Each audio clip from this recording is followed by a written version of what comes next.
എല്ലാവർക്കും നമസ്കാരം. Teach from ഹാർട്ടിൻ്റെ പുതിയൊരു വീഡിയോയിലേക്ക് സ്വാഗതം. എൻ്റെ പ്രിയപ്പെട്ട NAS+2 വിദ്യാർത്ഥികളെ, ഞാൻ നിങ്ങളുടെ സ്വന്തം ശ്രീലേഖ ടീച്ചർ. നമ്മൾ മലയാളം എന്ന സബ്ജക്റ്റ്, NAS+2 മലയാളം എന്ന സബ്ജക്റ്റിൽ നിന്ന് ഏത് ചാപ്റ്ററാണ് ഇനി നമുക്ക് പഠിക്കാനായിട്ടുള്ളത്? അതായത് ഇന്നു ഞാൻ നാളെ നീ, 20ാമത്തെ ചാപ്റ്ററാണ് ഇന്നു ഞാൻ നാളെ നീ. ജി ശങ്കരക്കുറുപ്പിൻ്റെ ഒരു കവിതയാണ്. അപ്പോൾ അതിലെന്തിനെക്കുറിച്ചാണ് നമ്മൾ തലക്കെട്ട് വായിക്കുമ്പം തന്നെ അറിയാമല്ലേ, മരണത്തെക്കുറിച്ച് അല്ലെങ്കിൽ മരണത്തിൻ്റെ ഭയാനകമായിട്ടുള്ള ഒരു അവസ്ഥയൊക്കെ കാണിക്കുന്ന ഒരു കവിതയാണ്.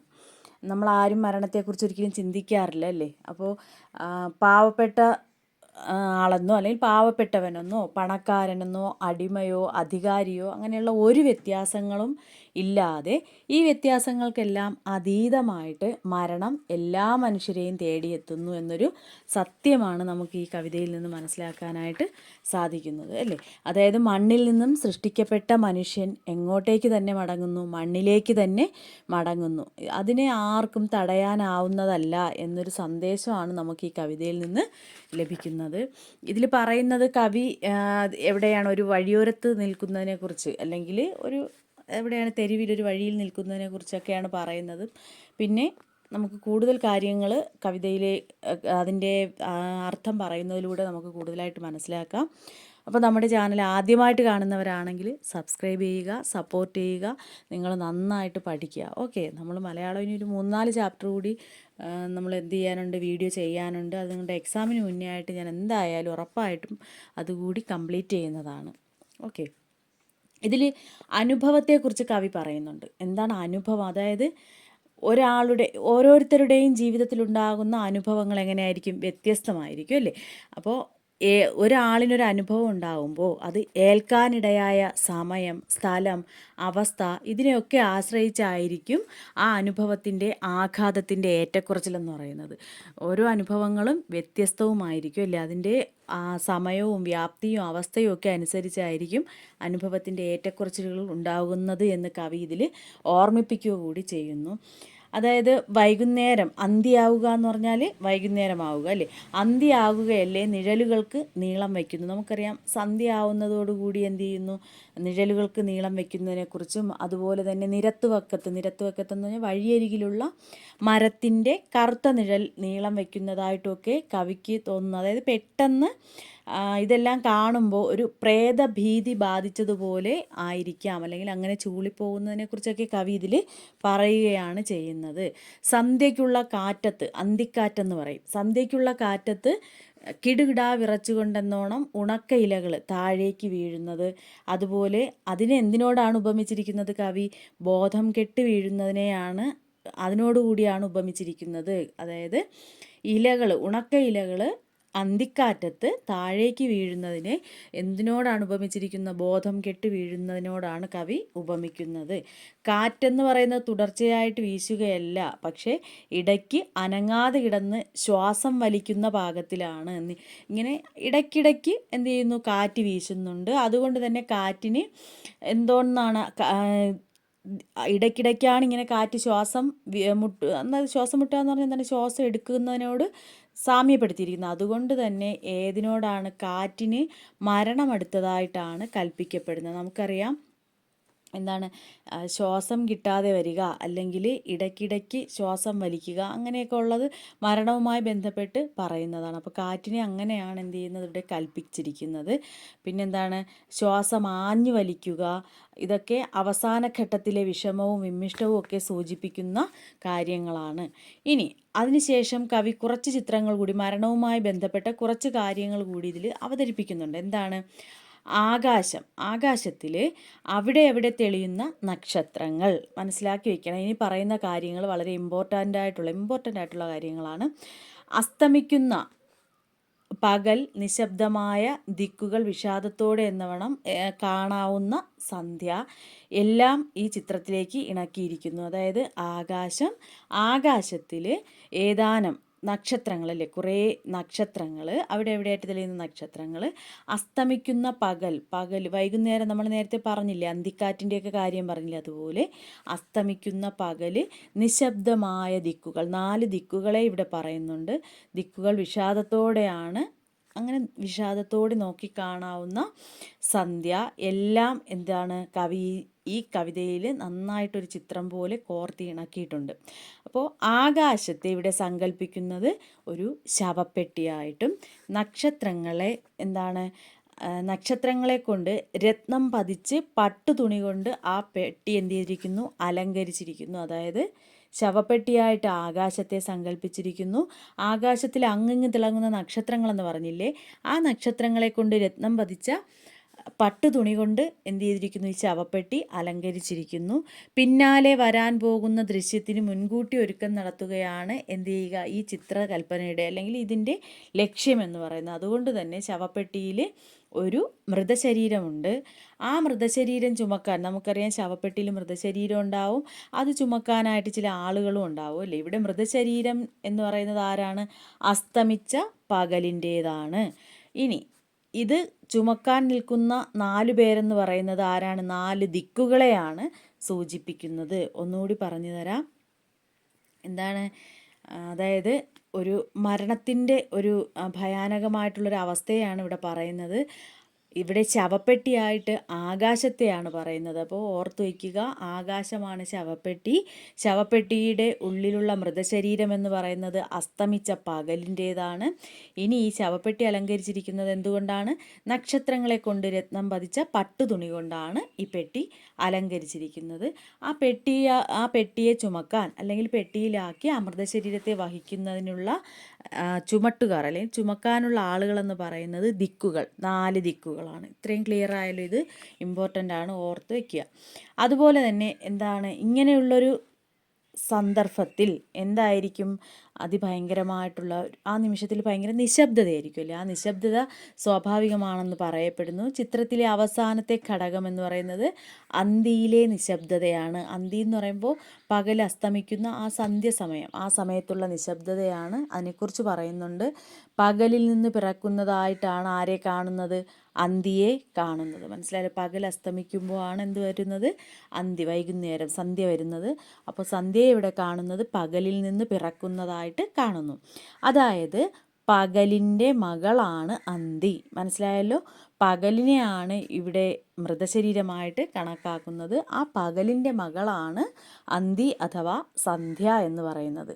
ഓക്കെ, അപ്പോൾ ഈ അന്തി അഥവാ സന്ധ്യ എന്ന് പറയുന്ന മകള് അച്ഛനായ പകലിൻ്റെ ശവപ്പെട്ടിമേൽ ഒടുക്കത്തെ മുത്തം നൽകുമ്പോൾ ഉടൽ വിറച്ച് മോഹാലസ്യപ്പെടുകയാണ്, ബോധം കെട്ടി വീഴുകയാണ്. പകലിൻ്റെ മകളാണ് അന്തി. പകലിനെയാണ് ഇവിടെ എന്താണ്, പകലിൻ്റെ മൃതശരീരത്തിൽ അവസാനമായിട്ട് മുത്തം നൽകുമ്പോൾ എന്ത് ചെയ്യുകയാണ്, മകളാകുന്ന അന്തി എന്ത് ചെയ്യുന്നു, വിറച്ച് എന്ത് ചെയ്യുന്നു, മോഹാലസ്യപ്പെട്ട് ബോധം കെട്ടി വീഴുന്നു.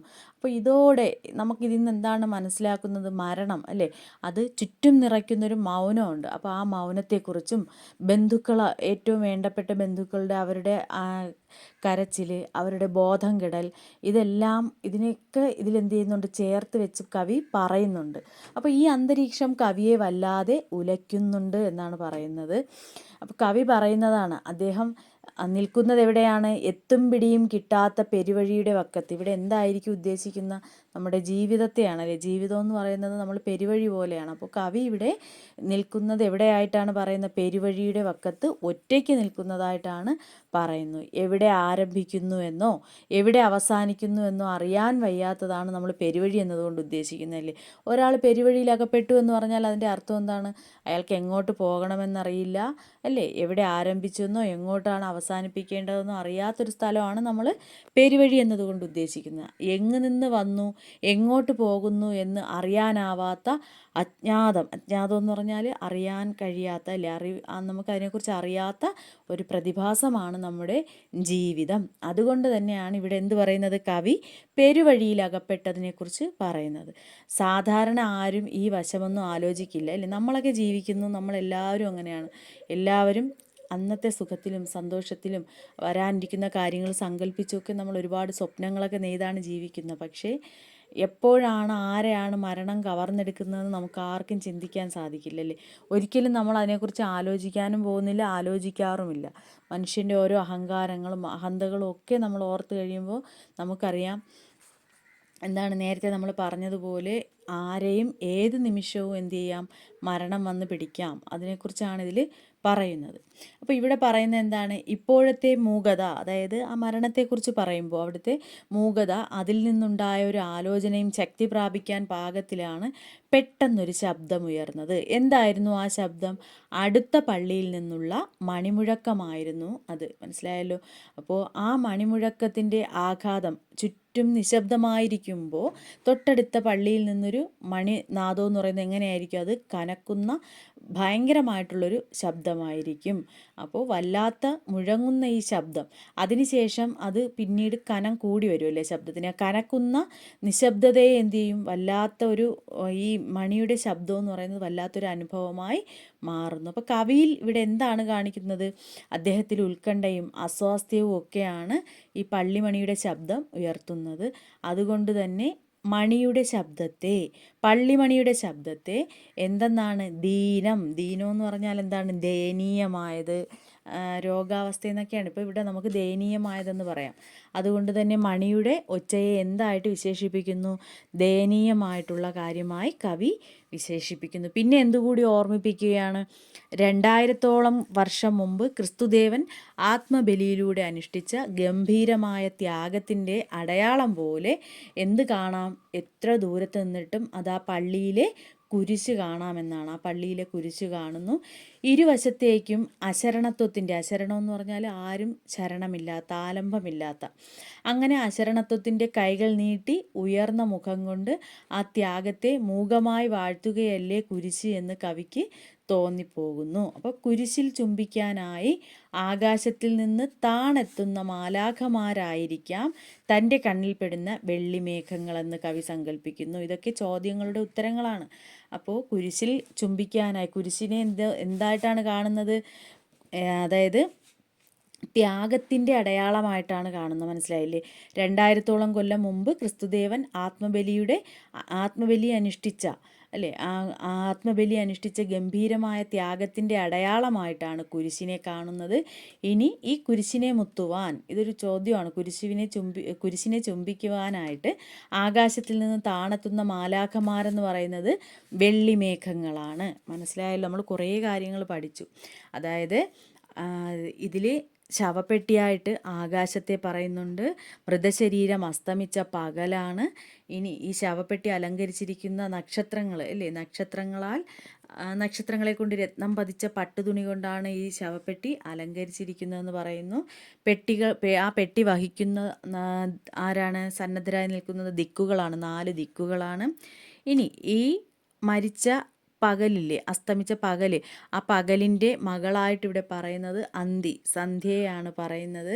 അതുപോലെ എന്തും പറയുന്നുണ്ട്? അച്ഛനായ പകലിൻ്റെ ശവപ്പെട്ടിയിൽ ഒടുക്കത്തെ മുത്തം നൽകുമ്പോൾ സന്ധ്യ മോഹാലസ്യപ്പെട്ട് വീഴുന്നതിനെക്കുറിച്ചും മരണം വരുത്തി വയ്ക്കുന്ന ആ നിശബ്ദത, ബന്ധുക്കളുടെ ബോധം കെടൽ, മൗനം, ഇതിനെക്കുറിച്ചെല്ലാം പറയുന്നു. പിന്നെന്താണ്? കുരിശിനെ ത്യാഗത്തിൻ്റെ അടയാളമായി കണക്കാക്കുന്നു. ഇതെല്ലാം ചോദ്യോത്തരങ്ങളാണ്. ആ കുരിശിൽ ചുംബിക്കാനായി ആകാശത്തിൽ നിന്നും താണെത്തുന്ന മാലാഖമാരെന്ന് പറയുന്നത് വെള്ളിമേഘങ്ങളാണ്. അപ്പോൾ ഇതൊക്കെ ഓർത്തു വയ്ക്കണം. മാലാഖ, കുരിശുമുത്തൽ, ഇതെല്ലാം ക്രൈസ്തവ ഭാവ ബന്ധങ്ങളുള്ള പ്രയോഗങ്ങളാണ് അല്ലേ. ഇനി കുരിശിനെ വാഴ്ത്തുവാൻ കവി നിയുക്തനായി പോകുന്നു. ലോകത്തിൻ്റെ പാപപരിഹാരത്തിലൂടെ മനുഷ്യനെ എങ്ങനെ സ്വർഗം പോകാമെന്ന് നേരിട്ട് നമുക്ക് ഉദാഹരിച്ച് തരുന്ന, അല്ലെങ്കിൽ മനസ്സിലാക്കി തരികയാണ് കുരിശ് എന്ന തോന്നലാണ് കവിയെ എന്തിനെ വാഴ്ത്തുവാൻ പ്രേരിപ്പിക്കുന്നത്? കുരിശിനെ വാഴ്ത്തുവാനായിട്ട് പ്രേരിപ്പിക്കുന്നത്. ഇനി മറ്റൊരു പ്രധാനപ്പെട്ട കാര്യം കൂടി, കവിതയുടെ അവസാന ഭാഗത്ത് മൂർത്തമായിട്ടുള്ള ഒരു അനുഭവത്തിൻ്റെ, അതായത് നിലനിൽക്കുന്ന ഒരു അനുഭവത്തിൻ്റെ കാര്യം കൂടി കവി പറയുന്നു. അദ്ദേഹം പെരുവഴിയിൽ നിൽക്കുകയാണെന്ന് നമ്മളോട് പറഞ്ഞല്ലോ, അതായത് പാതവക്കത്ത് നിൽക്കുകയാണ്. ആ പാതയിലൂടെ എന്ത് ചെയ്യുന്നു? ഒരു പാവപ്പെട്ട സാധു മനുഷ്യൻ്റെ അകമ്പടികളോ അതായത് ആഘോഷങ്ങളോ ഒന്നും ഇല്ലാത്ത ഒരു കൊണ്ടുപോവുകയാണ്? ശവപ്പെട്ടി കടന്നു പോകുന്നത്. അയാളൊരു പാവപ്പെട്ട സാധു മനുഷ്യനാണ്. നിർജീവമാം ദേഹമടക്കിയ പെട്ടി പോയി എന്ന് കവിയുടെ നിബന്ധനം. അതായത് നേരത്തെ നമ്മൾ എന്താണ് പറഞ്ഞത്? കാശുള്ളവർ അല്ലെങ്കിൽ സമ്പന്നരാണെങ്കിൽ അവരുടെ ശവഘോഷയാത്രയായിരിക്കും ഉണ്ടാവുക. പാവപ്പെട്ടവനാകുമ്പോൾ എന്തുണ്ടാകില്ല? ആ ശവപ്പെട്ടിയുടെ കൂടെ ഘോഷയാത്രയോ പെരുമ്പറ കൊട്ടലോ ഒന്നും ഉണ്ടാകില്ല. പിന്നെ എന്തായിരുന്നു ഉണ്ടായിരുന്നത് ആ സ്ഥാനത്ത്? ഇതിൻ്റെയൊക്കെ സ്ഥാനത്ത് കെട്ടിയോനെ പ്രാണനായി കരുതിപ്പോകുന്ന പത്നിയുടെ, അതായത് ഭാര്യയുടെ ഹൃദയമിടിപ്പ് മാത്രം. അതുപോലെ പുഷ്പവൃഷ്ടി, പൂക്കളിങ്ങനെ ഇങ്ങനെ പൂക്കളിട്ട് പോകുമല്ലോ, അപ്പോൾ പുഷ്പവൃഷ്ടിയുടെ സ്ഥാനത്ത് നിലയ്ക്കാത്ത വിഷാദം ദുഃഖം, നിലയ്ക്കാത്ത ദുഃഖത്തിൽ ഉലയുന്ന പൈതലിൻ്റെ കണ്ണീര് മാത്രം. പൈതൽ ആരാണ്? കുഞ്ഞ്. അപ്പോൾ പാവപ്പെട്ടവനൊരു മരണം സംഭവിച്ച് അദ്ദേഹത്തിൻ്റെ പെട്ടി കൊണ്ടുപോകുമ്പോൾ അവിടെ പെരുമ്പറ കൊട്ടലോ പുഷ്പവൃഷ്ടിയോ ഒന്നുമില്ല. പകരം എന്തു മാത്രമാണുള്ളത്? ആ ശവപ്പെട്ടിയിലുള്ള ഭർത്താവിനെ പ്രാണനായി കരുതിപ്പോകുന്ന ഭാര്യയുടെ ഹൃദയമിടിപ്പും. അതുപോലെ പുഷ്പവൃഷ്ടിയുടെ സ്ഥാനത്ത് പറയുന്നത് എന്താണ്? നിലയ്ക്കാത്ത വിഷാദത്തിൻ്റെ ഉലയുന്ന, ആ നിലയ്ക്കാത്ത വിഷാദത്തിൽ അല്ലെങ്കിൽ നിലയ്ക്കാത്ത സങ്കടത്തിൽ ഉലയുന്ന കുഞ്ഞിൻ്റെ കണ്ണുനീര്. ഇത് രണ്ടും മാത്രമാണ് പാവപ്പെട്ടവൻ്റെ ശവമഞ്ചത്തിന് എന്താണ് കൂടെയുള്ളത്, അല്ലെങ്കിൽ കൂട്ടായിട്ട് ഉള്ളത്. ഇനി അങ്ങനെ കടന്നു പോകുന്ന ആ ശവപ്പെട്ടിയിൽ എഴുതിയിരിക്കുന്ന ഒരു ചെറിയ വാക്യം, എളിയ വാക്യം എന്ത് ചെയ്യുന്നു? കവിയുടെ കണ്ണിൽപ്പെടുന്നു. എന്താണ് എഴുതിയിരുന്നത്? ഇന്നു ഞാൻ നാളെ നീ എന്നുള്ള വെറും 6 അക്ഷരം അല്ലേ? പക്ഷേ അതിൽ ഒരുപാട് അർത്ഥവത്തായിട്ടുള്ള വരിയാണ്. എങ്കിലും എത്ര വിപുലവും അഗാധവുമാണ്. 6 അക്ഷരമാണെങ്കിലും ഒരുപാട് അഗാധത്തിലുള്ളതും വിപുലമായിട്ടുള്ളതുമാണ് ആ സന്ദേശം.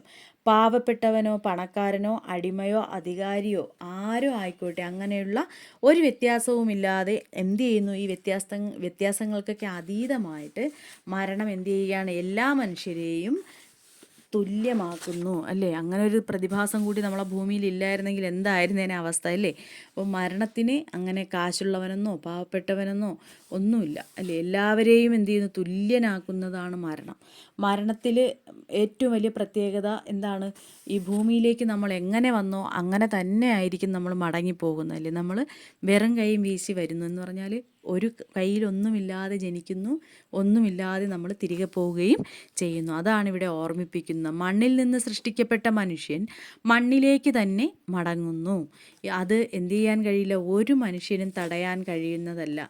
ഇന്നത് എനിക്കാണെങ്കിൽ നാളെ തീർച്ചയായും നിനക്ക് എന്ന ഉണർവാണ് ഈ കവിതയിലൂടെ കവി നമ്മളെ ഓർമ്മിപ്പിക്കുന്നത്. അപ്പോൾ ആ 6 അക്ഷരം കവിയുടെ കണ്ണിൽ പതിഞ്ഞു എന്നല്ല, വന്ന് തറച്ചു എന്ന് തന്നെയാണ് ഇവിടെ അദ്ദേഹം പറയുന്നത്. അപ്പോൾ ഈ കവിതയുടെ പൊരുൾ എന്താണ്? മരണമെന്ന് പറയുന്നത് ഒരു വ്യക്തിയെയും വെറുതെ വിടുന്നില്ല, എല്ലാവരെയും തുല്യനാക്കുന്നു അല്ലേ?